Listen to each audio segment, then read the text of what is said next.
دوستوں، آج کی اس ویڈیو میں ہم آپ کو قرآن کریم کے ایسے معجزے کے بارے میں بتانے جا رہے ہیں جسے سننا آپ کے لیے بے حد ضروری ہے، اور وہ معجزہ ہے 19 کا عدد، یعنی قرآن کا خفیہ انٹرلاک سسٹم۔ اس کی بدولت قرآن میں ایک الف کو بھی کم یا زیادہ نہیں کیا جا سکتا۔ آئیے کمپیوٹر کے کچھ ایسے کارناموں کو دیکھیں اور سوچیں کہ زمانہ تو کس چیز کو ایجاد کر کے اپنا کارنامہ سمجھتا ہے، مگر ان کا ایجاد کردہ کارنامہ خود خدا کی ملکیت اور اس کی بادشاہت کا ثبوت فراہم کرتا ہے۔ اسی طرح کمپیوٹر کی ایجاد نے بھی خدا کی کتاب کو صرف اسی کی کتاب ہونے کی دلیل پیش کی ہے۔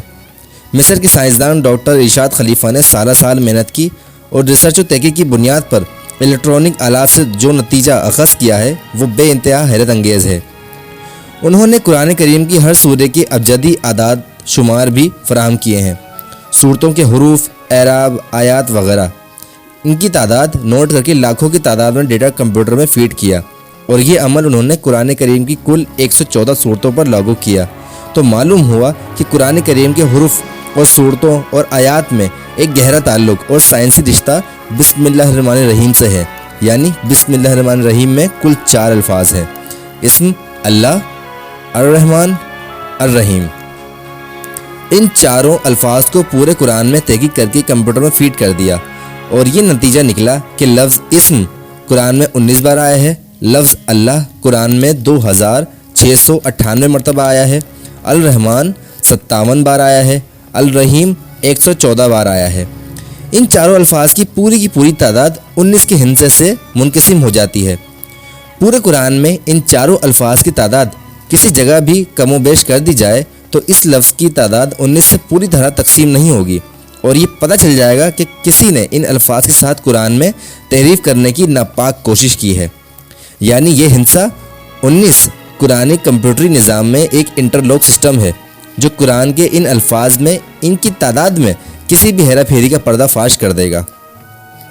کسی انسان کے وہم و گمان میں بھی یہ بات نہیں ہوگی کہ ایک ایسی مشین ایجاد ہوگی جو ثبوت پیش کرے گی کہ قرآن جیسی کتاب کو مافاق الفطرت کے علاوہ کوئی تخلیق نہیں کر سکتا۔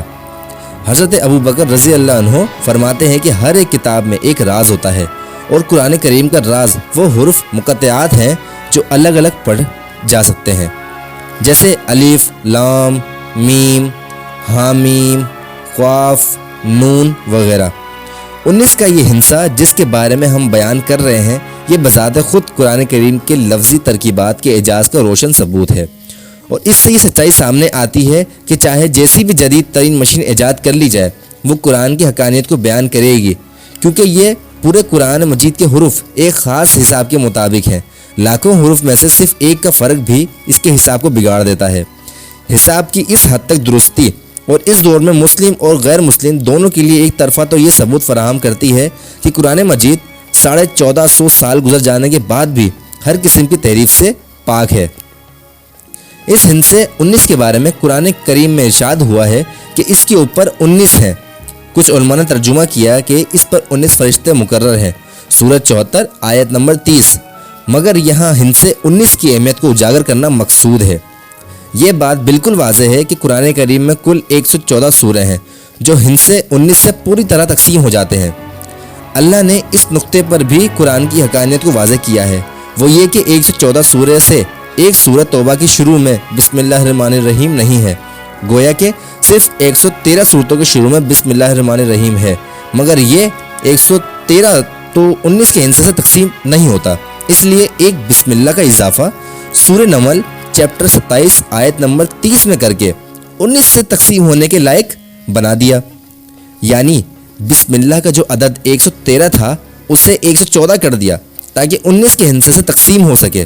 آج قرآن کے شیدائی اور مخالفین بھی اس سائنس اور ٹیکنالوجی کے دور میں مختلف قسم کے سائنسی ریسرچ میں مشغول ہیں، اور اس بات کا ریاضی کی مدد سے حساب لگایا جا رہا ہے کہ یہ دیکھا جائے کہ قرآن مجید میں کون کون سے الفاظ، کلمات، حروف اور اعراب کتنی بار آئے ہیں اور کیوں آئے ہیں، ان میں کیا حکمت ہے۔ مثال کے طور پر یہ بات دریافت کی جا رہی ہے کہ قرآن مجید کی جن صورتوں کے شروع میں حروف مقطعات آئے ہیں، ان حروف مقطعات کا ہر حروف اس صورت میں یا تو 19 بار آیا ہے یا اتنی مرتبہ ضرور آیا ہے کہ وہ نمبر 19 سے پوری طرح تقسیم ہو جائے۔ مثال کے طور پر قرآن مجید میں ہر جگہ قوم لوط کا استعمال کیا گیا ہے، مگر صرف ایک جگہ بجائے قوم لوط کے اقوام لوط کا استعمال کیا گیا ہے۔ اور یہ استعمال سورہ قاف نمبر 50 آیت نمبر 13 میں کیا گیا ہے۔ اور لوط کے بھائی اور ایکا والا اور بتا کی قوم نے بھی جھٹلایا۔ اگر قوم لوط کی جگہ اقوام لوط کا استعمال نہیں ہوتا تو ایک قوم لوط کی زیادتی کی وجہ سے 19 سے تعداد نہیں کرتی۔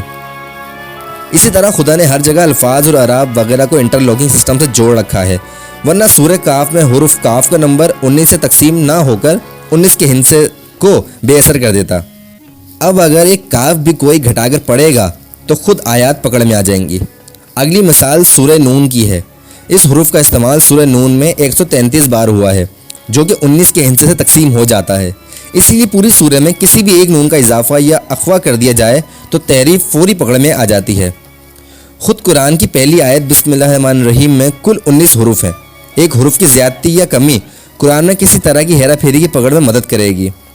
قرآن میں کل حروف مقطعات 14 ہیں اور حروف مقطعات کی میل سے بننے والی سوریں بھی 14 ہی ہیں، مگر اس صورت کے نام کے اعتبار سے ان کی تعداد 19 ہوتی ہے۔ اگر حروف مقطعات ان کے میل سے بننے والی صورتوں کی تعداد اور نام کے اعتبار سے کل تعداد کو جوڑ دیں تو 19 جمع 14 جمع 14 57 بنتے ہیں، اور یہ مجموعی تعداد 19 کے ہندسے سے پوری طرح تقسیم ہو جاتی ہے۔ اسی طرح اگر حروف مقطعات یا سورہ مقطعات یا ان کے ناموں کی تعداد میں کسی طرح بھی کمی بیشی کر دیں تو اس طرح بھی تحریف پکڑ میں آ جاتی ہے، اور یہ ثابت ہو جاتا ہے کہ خدا کی حکمت نے قرآن کریم کو ہر طرح سے محفوظ کر رکھا ہے اور قیامت تک محفوظ رکھنا ہے۔